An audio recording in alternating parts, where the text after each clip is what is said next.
یاد میں تیری سب کو بھلا دوں،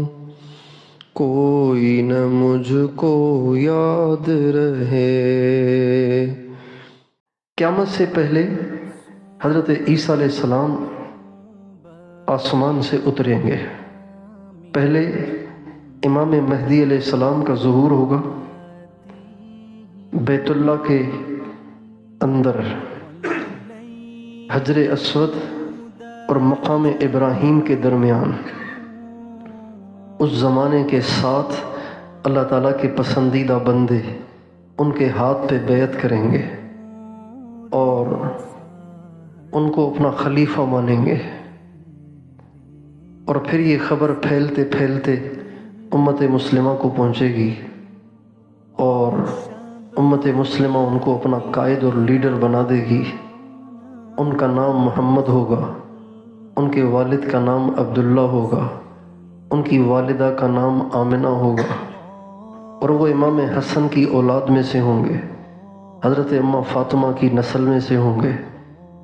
اور ہمارے نبی نے ان کے چہرے کی رنگت تک بتائی ہے، ان کے جسم پہ کہاں کہاں تل کا نشان ہے، ہمارے نبی نے اس کی بھی نشاندہی فرمائی ہے۔ ان کا قد کاٹ کیسا ہوگا، ان کا سینہ کیسا ہوگا، ان کے کندھے کیسے ہوں گے، اور ان کا پیٹ کس سائز کا ہوگا، یہ سب ہمارے نبی نے بتایا ہے۔ امت مسلمہ ان کو اپنا لیڈر بنائے گی۔ آپ علیہ السلام نے ایک دفعہ حضرت اماں فاطمہ سے فرمایا، یا فاطمہ تو ابشری، فاطمہ مبارک ہو تجھے، فَإِنَّ الْمَهْدِيَ مِنْكِ، اس لیے کہ مہدی تم میں سے ہوگا۔ حضرت علی نے ایک دفعہ اپنے بیٹے حضرت امام حسن کو دیکھا اور فرمایا، میرا یہ بیٹا سردار ہے، اس کو اللہ کے نبی نے سردار کہا، سید کہا، اس کی نسل میں سے ایک لڑکا پیدا ہوگا، اس کی نسل میں سے ایک شخص پیدا ہوگا، یملأ الارض قسطا وعدلا، جو پوری روئے زمین کو عدل و انصاف سے بھر دے گا، کما ملئت ظلما وجورا، جبکہ اس سے پہلے ساری دھرتی ظلم ستم سے بھری ہوئی ہوگی۔ ان کے چند سال کے بعد دجال کا ظہور ہوگا اور وہ دنیا میں فساد پھیلائے گا اور دنیا سے اپنی خدائی منوائے گا، اور کروڑوں لوگ اس کو اپنا خدا مان لیں گے، اور خدا ماننے والوں میں مسلمان بھی ہوں گے، صرف کافر نہیں ہوں گے۔ بہت بڑی تعداد ان کی ہوگی جن کے پاسپورٹ پہ ان کا ریلیجن اسلام لکھا ہوگا، اس کو خدا مان لیں گے، مرتد ہو جائیں گے، ہمیشہ کے لیے ایمان سے محروم ہو کر ہمیشہ کے لیے دوزخ کا ایندھن بن جائیں گے۔ ہمارے نبی اتحیات میں ایک دعا مانگتے تھے، اتحیات درود شریف پھر دعا، اس دعا میں ایک دعا مانگتے تھے، اس میں یہ بھی تھی، وَأَعُوذُ بِكَ مِن فِتْنَةِ الْمَسِيحِ الدَّجَّالِ، یا اللہ مجھے بچانا دجال کے فتنے سے۔ اللہ کے نبی دعا کرتے تھے امت کی تعلیم کے لیے۔ جب دجال عروج پر ہوگا اور ساری دنیا کو روند ڈالے گا، ساری دنیا کو روند ڈالے گا، ساری دنیا کی فصل کو کاشت کر لے گا، تو اللہ تعالیٰ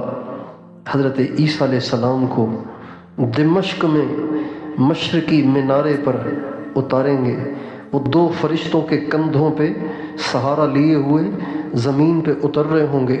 انہوں نے دو چادریں اوڑھی ہوئی ہوں گی، جیسے احرام کی چادریں ہوتی ہیں نا، دو چادریں اوڑھی ہوئی ہوں گی، اور ان کے چہرے سے پانی کے قطرے ٹپک رہے ہوں گے، داڑھی سے موتیوں جیسے پانی کے قطرے ٹپک رہے ہوں گے، ان کے بال کان کی لو تک ہوں گے، اور وہ ٹھیک ٹھاک نوجوان ہوں گے، اور ان کے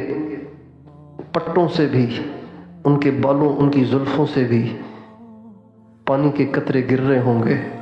ایسے لگ رہا ہوگا کہ جیسے ابھی نہا کے آ رہے ہیں۔ اور جب وہ پہنچیں گے اس مینارے پر تو فرمائیں گے، سیڑھی لاؤ، میں نیچے آنا چاہتا ہوں۔ چنانچہ مسلمان ان کے لیے سیڑھی لے جائیں گے، وہ سیڑھی کے ذریعے سے نیچے اتریں گے، اور یہ وہ وقت ہوگا جب کہ فجر کے لیے، فجر کی نماز پڑھانے کے لیے ہمارا امام مصلی پہ آ چکا ہوگا اور اقامت ہو چکی ہوگی، مسلمان صفیں باندھ کے کھڑے ہوئے ہوں گے، اس وقت وہ اتریں گے۔ چنانچہ ان کو لایا جائے گا، اور جب وہ مصلی کے قریب پہنچیں گے تو ہمارا امام، مسلمانوں کا امام ان سے کہے گا حضرت اب آپ آ گئے ہیں تو مصلی پہ آپ تشریف لے آئیں، تو وہ فرمائیں گے نہیں، اللہ تعالیٰ نے اس امت کو بہت نوازا ہے، ان کا امام انہی میں سے ہوتا ہے۔ اور پھر کچھ عرصے کے بعد وہ آ کے دجال کو ختم کریں گے، تمام یہود کمیونٹی کو ختم کریں گے، یہودیوں کی تمام فوجوں کو ختم کریں گے، اور اس کے بعد پھر حضرت امام مہدی کا انتقال ہو جائے گا، وہ بیت المقدس میں دفن کیے جائیں گے، اور اس کے بعد ساری دنیا پہ بادشاہت حضرت عیسیٰ کی ہوگی، اور یہ بادشاہت 40 سال تک رہے گی۔ کتنے سال تک رہے گی؟